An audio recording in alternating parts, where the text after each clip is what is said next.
में पा देगा जिसको ज्ञान हो गया, जिसका नशा उतर गया, बिल्कुल स्वप्न में भी नहीं सोचेंगे। क्या होता है, परमात्मा ने फिर हम सब आत्माओं की उत्पत्ति कर दी। वह मनुष्य जैसा जीवन था, ठाठ से रहा करते थे, बड़ा सुंदर आहार था, अमृत हमें पीने को मिलता था। यहाँ तक पानी फिल्टर करने तो भी स्वस्थ ना रहता, अच्छा नहीं रहता, और वहां अमृत पानी था। ये परमात्मा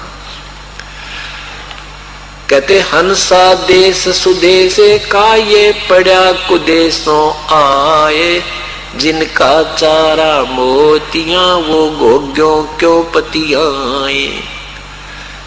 ये हंस, ये पुण्यात्मा उस सुदेश की रहने वाली थी, सुदेश अच्छे देश की, और पड़ी कुदेशा आ, इस गंदे देश में आके गिर गई। और जिसका चारा मोतियां, हंस मोती खाता है, गोगे नहीं खाता। गोगे होते हैं ये संखलों में जीव होते हैं, उनको बुगला तो उनको खाता है फोड़ फोड़ के, लेकिन हंस नहीं खाता। हंस दूध और पानी छान लेता है, हंस केवल मोती खाता है। ऐसे ही परमात्मा कहते हैं, इस आत्मा का आहार तो परमात्मा की भक्ति रूपी मोती खाना था। और यहाँ पर ये गाने गुने सुनना, बकवाद करना, गुटी लगाना, शराब पीना, मांस खाना, ये गोगे खाने लग गया। और जब इसको ज्ञान हो जाएगा फिर ये गोगे नहीं खाएगा। यहाँ की प्रधानमंत्री की पदवी इसको इतनी बूढ़ी दिखेगी, पूरी पृथ्वी का राजा भी ये नहीं बन सकता जब इसको आत्मज्ञान हो, तत्व ज्ञान हो जाएगा।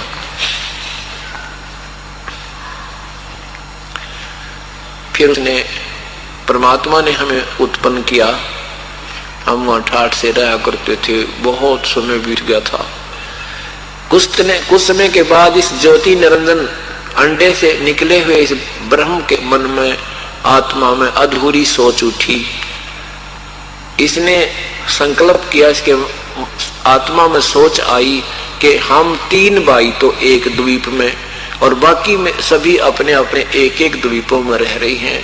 मैं तो पिताजी से संघर्ष करूंगा, अपना अलग से राज्य प्राप्त करूंगा। इसलिए उसने एक टांग पर खड़ा होकर, एक पैर पे खड़ा होकर के तप प्रारंभ कर दिया। और हम जितनी भी आत्मा यहाँ काल के जाल में फंसी हैं, ये कैसे फंसी, ये न्यों फंसी कि हम इसके एक पैर पे खड़े होकर यू तप कर रहा था, इसके ऊपर आसक्त हो गए और इसको हृदय से चढ़ने लगे। ओए देख कमाल कर दिया, एक टांग पर खड़ा, एक पैर पे खड़ा, और कितने दिन हो गए और कितना अच्छा लग रहा है, अंदर से चाहने लगे इसको। परमात्मा ने बहुत बार संकेत किया, परमेश्वर ने बहुत बार आकाशवाणी की कि बच्चों तुम मस्त हो, मत देखो किसी की अन्य क्रिया को, जो जैसा करेगा उसको स्वयं ही फल प्राप्त होगा। हम ऊपर से तो सावधान हो गए और अंदर से चाह नहीं गई ज्योति निरंजन ब्रह्म की, जिसके कारण हम इस काल के जाल में फंस गए। और यही प्रक्रिया आज भी हमारे अंदर विद्यमान है। जैसे एक व्यक्ति, लड़की या लड़का अपनी रोजी रोटी के लिए एक्टिंग करता है, फिल्म बनाता है, उसको नायक कहते हैं और नायिका। वो तो अपनी रोजी रोटी कमाते हैं और चटक मटक फटक करके और वो अपना नाचते कूदते हैं, और ये नादान बालक उस पर आसक्त हो जाते हैं। उसको इतना कहते यो मेरा फेवरेट हीरो है, यो मेरा फेवरेट हीरो है। अरे तेरा गजब, लेना एक न देने दो, उनसे कुछ मिलना नहीं, वो अपनी रोजी रोटी कमा रहे हैं, हमें मूर्ख बना रहे हैं।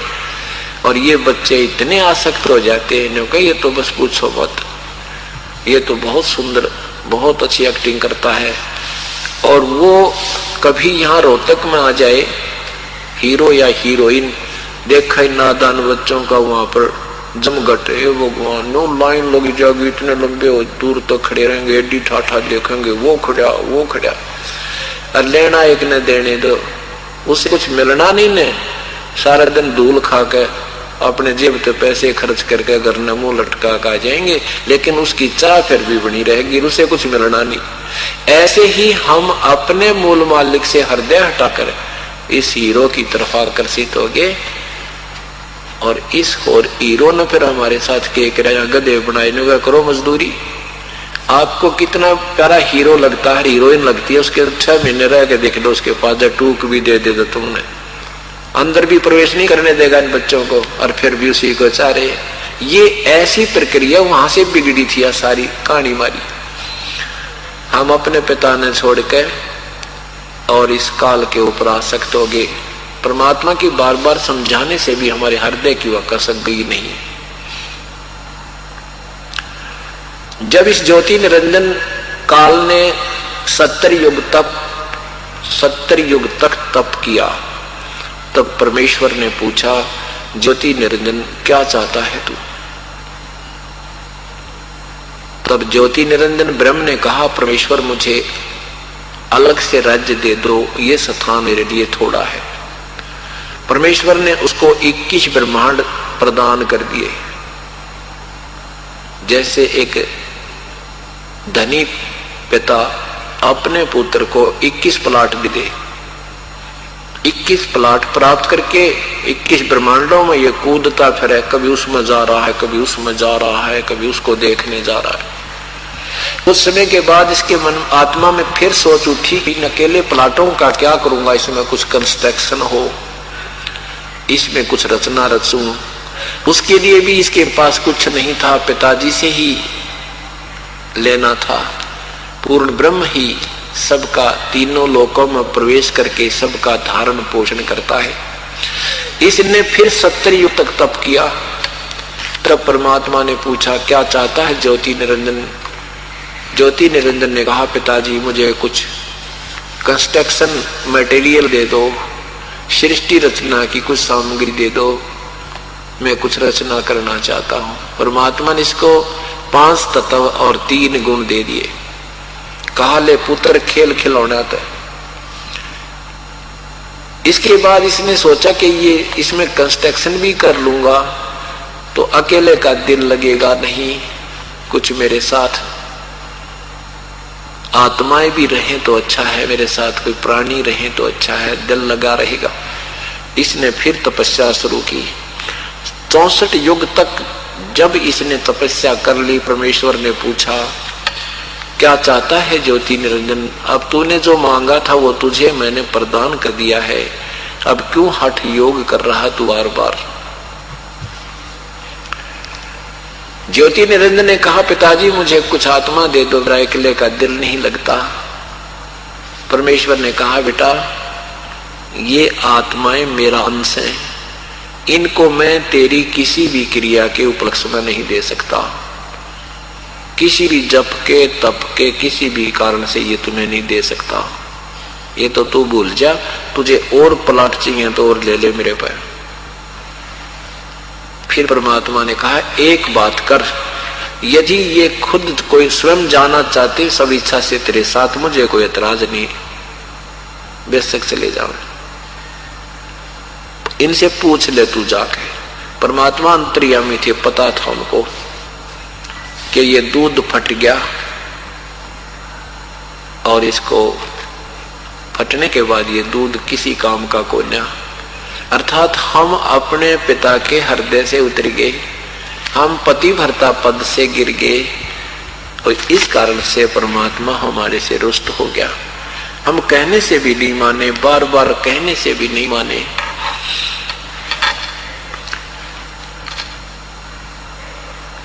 ज्योति निरंजन हमारे पास आया।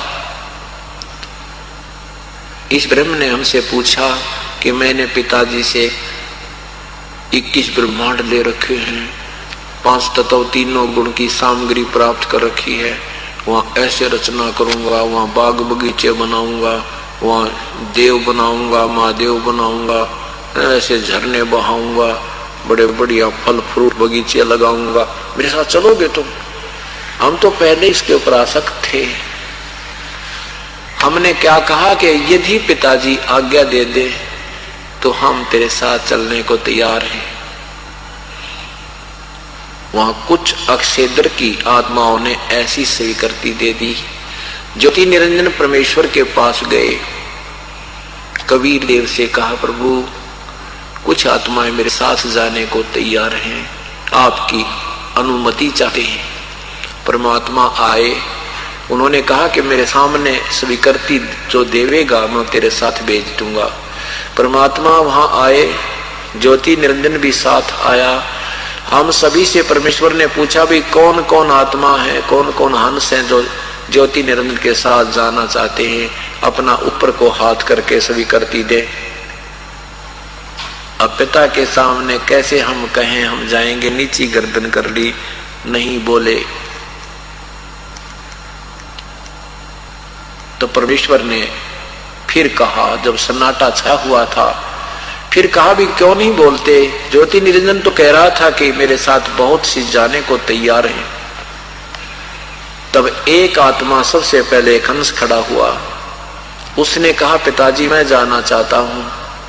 परमात्मा ने उस आत्मा का उसको देखते देखते फिर हम भी देखा ये जितने गधे कुत्ते सुअर और यहाँ ब्रह्मा विष्णु महेश राष्ट्रपति और प्रधानमंत्री सारी पृथ्वी पर जितने जीव जंतु चींटी माखी मच्छर जो भी बने हुए हैं, इन सभी ने स्वीकृति दे दी।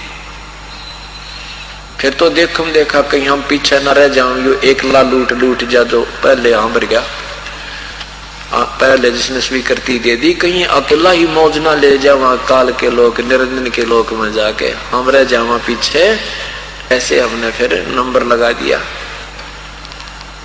अंतर्यामी प्रभु ने कहा भी ठीक है बच्चों, मैंने मेरे कंप्यूटर में आप सबकी आत्माओं के नंबर आगे जो वहां जाना चाहते हैं, और ज्योति निरंजन तू जा अपने लोकों में, मैं तेरे पास ये सभी आत्मा भेज दूंगा, पर विधि से भेजूंगा।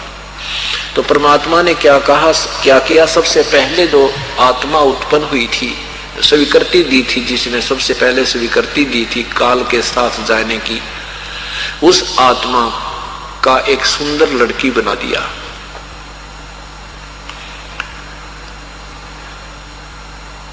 और उस लड़की के अंदर हम सब आत्माओं को सूक्ष्म रूप में प्रवेश कर दिया। जैसे आजकल डॉक्टर भी करते हैं, एक दूसरे से शुक्राणु लेकर के दूसरे में डाल देते हैं, तो इस प्रकार वो जीव होते हैं। ऐसे ही उस परमात्मा ने अपनी समझ शक्ति से उनको सूक्ष्म बनाया और इस दुर्गा के अंदर सारे प्रवेश कर दिए। और इससे कहा कि बेटी मैंने तुझे समझ शक्ति प्रदान की है, जितने भी जीव ज्योति निरंजन कहे तू बना देना, एक बार मुख से उच्चारण कर देना, उतने ही आप सामने बालक बनाएगी बालक बन जाएंगे, जवान बनाएगी जवान, जोड़े बनाएगी जोड़े बन जाएंगे। अपने पुत्र सहजदास जो पहले सबसे पहले 16 उत्पन्न हुए थे, उनमें से सहजदास से कहा कि जा बेटा अपनी बहन को ज्योति निरंजन के पास छोड़िया और इसको बताना कि मैंने इसको सबक शक्ति दे दी है, जितने जीव तू कहेगा ये बना देगी। सहजदास लड़की को लेकर के प्रकृति देवी, उसका नाम अध्या माया रख दिया। अध्या उसी को अष्टंगी कहने लगे, उसी को प्रकृति कहलाती है, वही दुर्गा कहलाती है। उस लड़की को लेकर के ज्योति निरंजन के पास सहजदास पहुंचे और पिताजी का सर्व आदेश सुना दिया और बता दिया कि इस बहन के पास सब शक्ति है, जितने जीव तो कहेगा ये उत्पन्न कर दिया करेगी। सहजदास वापस आ गया। अब ज्योति निरंजन के मन में यहाँ खोट उत्पन्न आ गया। युवा लड़की होने के कारण रंग रूप निखरा हुआ था। ज्योति निरंजन की आत्मा में मन में एक विकार भर गया और वही यहाँ हर प्राणी में विद्यमान है, यथा राजा तथा प्रजा। अब उस ज्योति निरंजन के मन में दुर्भावना उत्पन्न हुई, लड़की के साथ बदसलूकी प्रारंभ की। तो लड़की ने विनय किया कि ज्योति निरंजन तू और मैं एक पिता की संतान है, तू मेरा बड़ा भाई, तू पहले अंडे से उत्पन्न हुआ, उसके बाद हम भी उसी परमात्मा से उत्पन्न हुई, और मैं आपकी बड़ी छोटी बहन, तो मेरा बड़ा भाई। ये पाप मत करे, मेरे पास शब्द शक्ति है, जितने जीव तू कहेगा मैं उत्पन्न कर दूंगी। भगवान ने मुझे, पिताजी ने शक्ति दे रखी है। लेकिन ज्योति निरंजन काल ने एक नहीं सुनी और हद से ज्यादा बढ़ने लगा। तब दुर्गा ने कोई और ठिकाना अपनी इज्जत सुरक्षा का ना देखकर ज्योति निरंजन के खुले हुए उद्बद नियत से खुले हुए मुख के अंदर प्रवेश करके पेट में पहुंच गई, सूक्ष्म रूप बना के। वहां से परम पिता से प्रार्थना की, हे प्रभु मेरी रक्षा करो, हे परमात्मा मुझे बख्श दो, मेरे साथ ऐसे ऐसे सलूक किया इसने। तब परमेश्वर अपने पुत्र योग संतान जोग जीत का रूप नाकर, जो पहले 16 उत्पन्न हुए थे उनमें से एक योग संतान है, जोग जीत का रूप बना करके और काल के 21 ब्रह्मांडों में काल के पास प्रकट हो गए। और वहां कहा, ज्योति निरंजन आदेश सुन ले परमेश्वर का, तूने बहुत पाप कर दिया। ऐसे स्वच्छ लोक में जो ये पाप करता है, ऐसी बदनीयत करता है, उसको ऑटोमेटिक एक बीमारी लगती है। 1 लाख मानव शरीरधारी प्राणियों का नित आहार करेगा और 1.25 लाख यानी 25% एक्स्ट्रा नित उत्पत्ति किया करेगा। लड़की को उसके पेट से निकाल दिया, उसके शरीर से बाहर निकाल दिया दुर्गा को, और उनको आदेश दे दिया कि आज से तेरा नाम काल होगा। 1 लाख मानव शरीरधारी प्राणियों का निताहार करेगा और तेरे 21 ब्रह्मांड को लेकर यहां से शीघ्र निकल जा। यहां से 16 शंख कोस की दूरी पर तेरा ठिकाना होगा। इसे गंदे लोक की यहाँ की अन्य से 7 नाव पर छापना पड़नी चाहिए, कदे वो भी बिगड़ जाए। इतनी दूर देश निकाला दे दिया, विमान की तरह ये 21 ब्रह्मांड वहां से चल पड़े। सतलोक से 16 शंख कोस, एक कोस लगभग 3-3.25 किलोमीटर का होता है। जैसे 1.5 किलोमीटर 1.60 किलोमीटर का एक मील होता है, इतना ही मील का 1.5 मील का एक कोश होता है। 16 शंख कोश की दूरी पर आकर ये 21 ब्रह्मांड रुक गए और फिर अपनी अपनी परिधियों पर चक्कर काटने लगे। अब ज्योति निरंजन ने कहा कि अब मेरा कौन के बिगाड़ेगा दुर्गा, अब मनमानी करूंगा। दुर्गा ने फिर कहा कि ज्योति निरंजन, एक छोटे से कर्म का तो ये भोग हमने भोगना पड़ा, हम सबसे दूर हो गए, पर अब मान जा मेरी बात। पहले तो तू मेरा बड़ा भाई, फिर मैं तेरे पेट से बाहर आई, तेरी बेटी होगी, यानी हर एक गलानी करवानी चाहिए हर प्रकार की। पर इस दुष्ट आत्मा जब ये विषय वासना ये रजोगुण प्रभावित हो जाता है, फिर ये अंधा हो जाता है। इसने ये नहीं माना और जबरदस्ती शादी करके बलात् 3 पुत्र उत्पन्न किए। बड़े का नाम ब्रह्मा रखा, वो रजोगुण युक्त कर दिया। दूसरे का नाम विष्णु रखा, वो सतोगुण युक्त कर दिया। तीसरे का नाम शिव रखा, वो तमोगुण युक्त कर दिया। क्योंकि काल ने 21 ब्रह्मांड में ऊपर ब्रह्मलोक बनाया हुआ है। उस ब्रह्मलोक में इसने 3 स्थान बनाए हैं। एक रजोगुण प्रधान क्षेत्र है, एक सतोगुण प्रधान क्षेत्र है, एक तमोगुण प्रधान क्षेत्र है। रजोगुण प्रधान क्षेत्र ऐसा समझो जैसे एक मकान में 3 कमरे हों। एक कमरे में देशभक्तों के शहीदों के फोटो लगे हों, एक कमरे में साधु संत ऋषियों के फोटो लगे हों, भक्तों के फोटो लगे हों, और एक कमरे में ये बकवादों की तस्वीर लगी हो, अर्धनग्न तस्वीर लगी हो, चित्र लगे हो। जिस भी कमरे में व्यक्ति जाता है, जब वो देशभक्तों वाले कमरे में जाता है तो अपने आप मन में उनके गुण आने लगते हैं। इस भक्त ने ऐसे किया था, इसने ऐसे कुर्बानी की थी, तो अपने शरीर का वैसा ही भाव बना रहता है। जब वो दूसरे में जाता जहाँ साधु संत ऋषियों के फोटो लगे होते हैं, वहां जाकर के इसके मन में अपने आप साधुता आ जाती है, भक्ति भगवान की चाह उत्पन्न होती है। इसने ऐसे किया था, ये ऐसे सुखी हो गया था, तो वो अपने आप वहां ऐसा माहौल अंतःकरण का बन जाता है। तो ऐसे ही जब वो तीसरे कमरे में जाता है तो वह मन में नरी बकवाद आवेंगी। तो ऐसे ही ये काल ने व्यवस्था बना रखी है कि एक ऐसा रजोगुण प्रधान नक्षत्र बना रखा जिसमें ऐसी तस्वीरें बना बुनु गर्द नगन सी वहां रहता है। और जब ये दोनों अपनी पत्नी दुर्गा को रखता है वहां, तो जब इनसे जो पुत्र उत्पन्न होता है तो उसके अंदर उस बच्चे में भी वही गुण उत्पन्न हो जाते हैं, वो रजोगुण प्रधान बन जाता है। जब वही दोनों के दोनों दुर्गा और ये काल वहां जाते हैं सतोगुण प्रधान क्षेत्र में, वहां जाते हैं तो इनकी उनमें कुछ ऐसी आपस में एक विशेष प्यार अलग ढंग का होता है।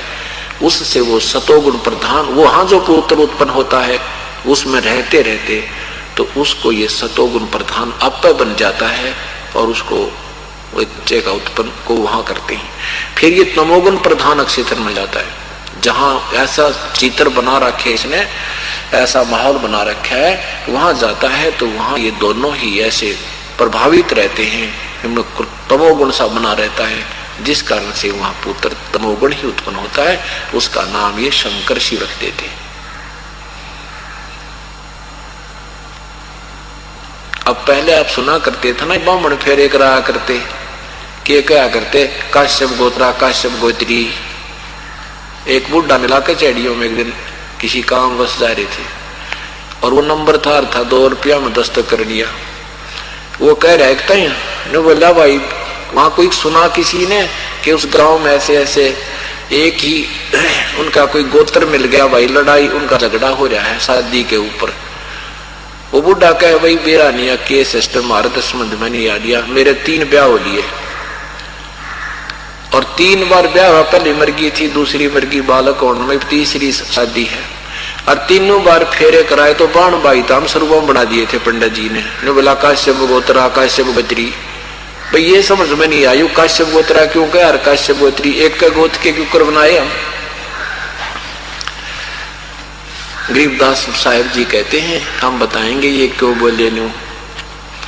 काश्यप गोत्रा काश्यप गोत्री पंडित शाखा लाया, कोई तत्वेता ज्ञानी जाने यो बाहन ब्याह घर लाया। इस लोक में काश्यप गोत्रा काश्यप गोत्री क्यों कहे हैं, क्योंकि यहाँ जो सृष्टि यहाँ की चली है ये बहन भाई से चली है, इसलिए काश्यप गोत्रा काश्यप गोत्री बोला जाता है। कहते ये भी कोई तत्वेता ज्ञानी बताओगा, ये तो बांडे बांडे है नबेरा नहीं काश्यप गोत्रा की है काश्यप गोत्री क्या। तो वो कह रहा था भी मेरे तो इतनी समझ में नहीं आ रही, बान भाई थे सर्वम बना दिए ब्राह्मणों ने। तो कहानी ये है भाई परमात्मा की एक भी वाणी निष्फल नहीं है। प्रथम बार बेशक कोई पुण्यात्मा सुन रहा होगा इस कथा को, इन्हों सोचेगा ये तो अपने घर की बना के कहानी चालू कर रखी है, नहीं। आपको शाम के समय प्रोजेक्टर पर दिखाएंगे, एक एक शब्द प्रमाणित होगा सब सदग्रंथों से, क्योंकि ये मूल ज्ञान अपने तक पहुंचा ही नहीं था, ये खजाना अपने सदग्रंथों में भरा पड़ा है और हमें उस अमृत सरोवर तक नहीं जाने दिया, हमें तो गंदे नालों में घुमाएंगे। ये वहां भाग जाओ वहां भगवान मिलेगा, वहां चलो वहां परमात्मा मिलेगा। और हमारे सदग्रंथ बता रहे हैं वो विधि हमारे तक पहुंची नहीं, इसलिए हम साधना करते करते भी भूखे के भूखे थे।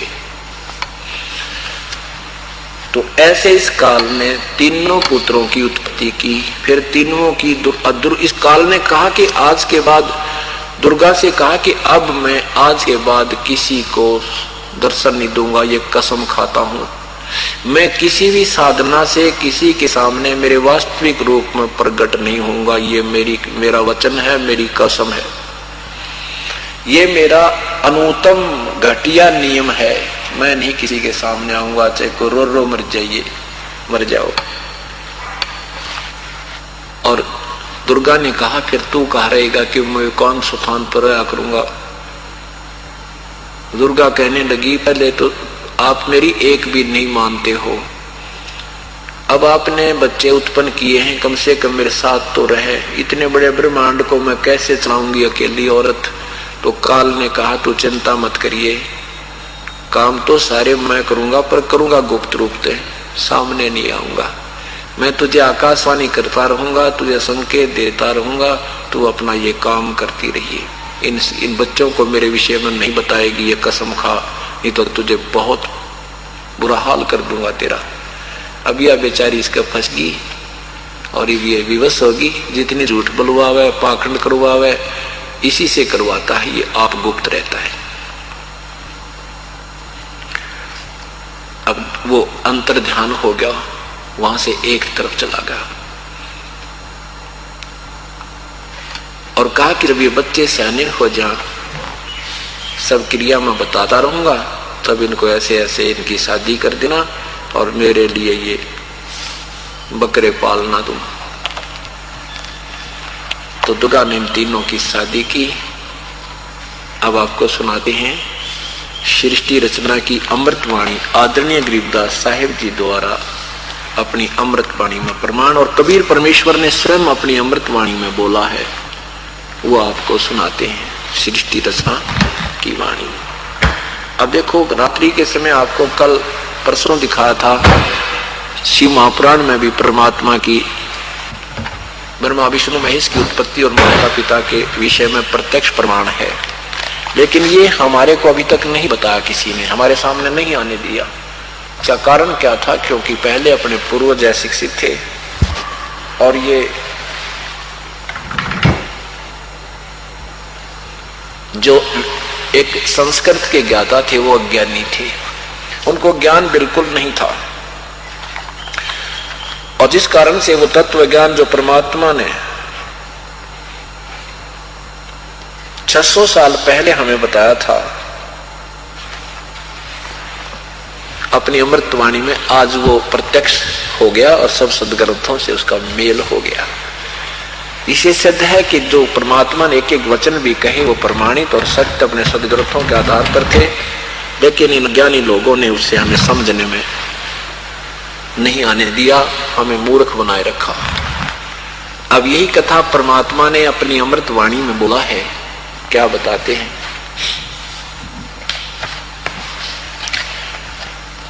धर्मदास ये जग बोराना, कोई न जाने पद निर्वाण।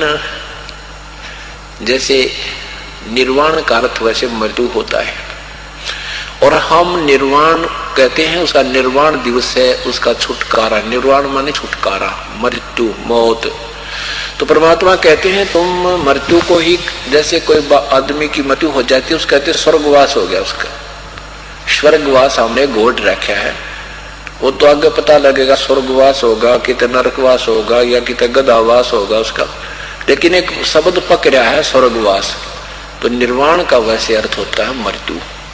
तो परमात्मा कहते हैं कि जिसको तुम मोक्ष कहते हो, उस निर्वाण के विषय में बताता हूं, तुम उस वास्तविक छुटकारे को, उस वास्तविक मोक्ष को तुम परिचित नहीं हो, क्योंकि तुम्हें पूर्ण परमात्मा का ज्ञान नहीं। धर्मदास ये जग बोराना, कोई न जाने पद निर्वाणा। यही कारण मैं कथा पसारा, सबसे कहिए एक राम नियारा। इन सब रामों से और इस जग से अलग है वो प्रभु, वो न्यारा है। गीता जी के अध्याय नंबर 15 के मंत्र नंबर 17 में भी लिखा है, उत्तम पुरुष तू अन्य। वो परमात्मा तो कोई और है।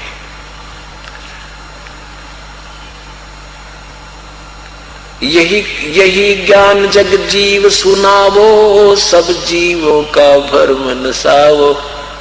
कि ये जो मैं कथा तुझे सुना रहा हूं धर्मदास, ये सब जीवों को समझा दे कि ये भगवान नहीं है, परमात्मा कोई और है, उसका नाम कबीर है, वो सह शरीर है। जग जीव सुनावो, सब जीवों का भरम नसावो। अब मैं तुमसे कहूं चताई, त्रिदेवन की उत्पत्ति बाई। त्रिदेवन, तीनों देवता ब्रह्मा विष्णु महेश का जन्म बताता हूं कैसे हुआ।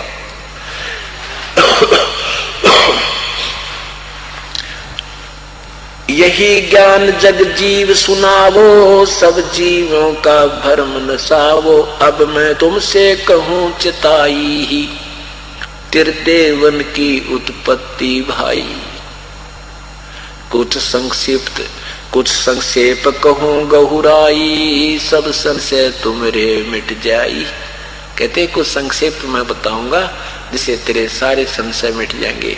सृष्टि रचना सुने बिना कोई भी शंका का समाधान नहीं प्राप्त कर सकती।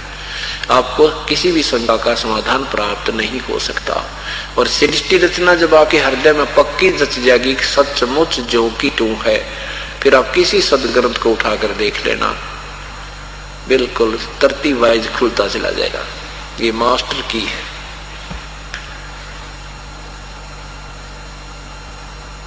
भरम गए जग वेद पुराना, आदि राम का भेद न जाना। आदि राम, आदि पुरुष परमेश्वर, गीता जी में लिखा ना, आदि पुरुष परमेश्वर मूल वाले उल्टे लटके हुए संसार रूपी वर्ष को कहा कि जो ऊपर को परमात्मा है वो तो आदि पुरुष परमेश्वर है, और नीचे को तीनों गुण रजगुण ब्रह्मा सतगुण विष्णु तम गुण शिव जी रूपी शाखाएं हैं। गीता ज्ञान दाता भी कहता 15वें अध्याय के 3रे श्लोक में कि जो मैं तुझे चर्चा सुना रहा हूं, ज्ञान सुना रहा हूं गीता जी का, ये पूर्ण नहीं है मेरे वाला। यहाँ विचार काल में मैं पूर्ण नहीं बता पाऊंगा, उसके लिए कोई तत्वदर्शी संत की तलाश कर, वो बताएगा इस जड़ से लेकर और तना डार टहनी पत्ते कौन है, और जो ये सारी व्याख्या नारी नारी बता देगा वो तत्वदर्शी संत समझना। गीता जी के अध्याय नंबर 15 के प्रथम मंत्र में कहा है कि ऊपर को जड़ जिसकी है और नीचे को जिसके पत्ते कहे गए हैं, इस संसार रूपी वृक्ष के विषय में जो जड़ से लेकर टहनियां तक नारी नारी बता देगा स वेद वित, वो तत्वदर्शी संत है।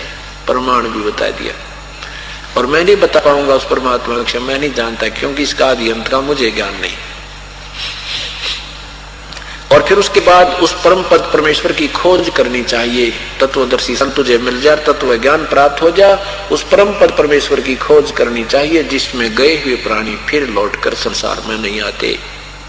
और गीता ज्ञान दाता भगवान कहते हैं मैं भी उसी की शरण में हूं, उसी की पूजा करनी चाहिए।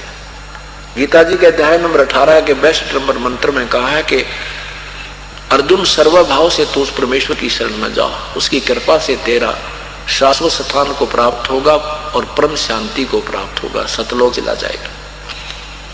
18वें अध्याय के 64वें श्लोक में कहा है कि अर्जुन तेरे तक एक गुप्त बात और बता दूं, मेरा पूज्य देव भी वही है, मैं भी उसी की पूजा करता हूं जिसकी तरफ तुझे जाने का संकेत कर रहा हूं, क्योंकि तू मुझे बहुत अच्छा मेरा निकटतम है।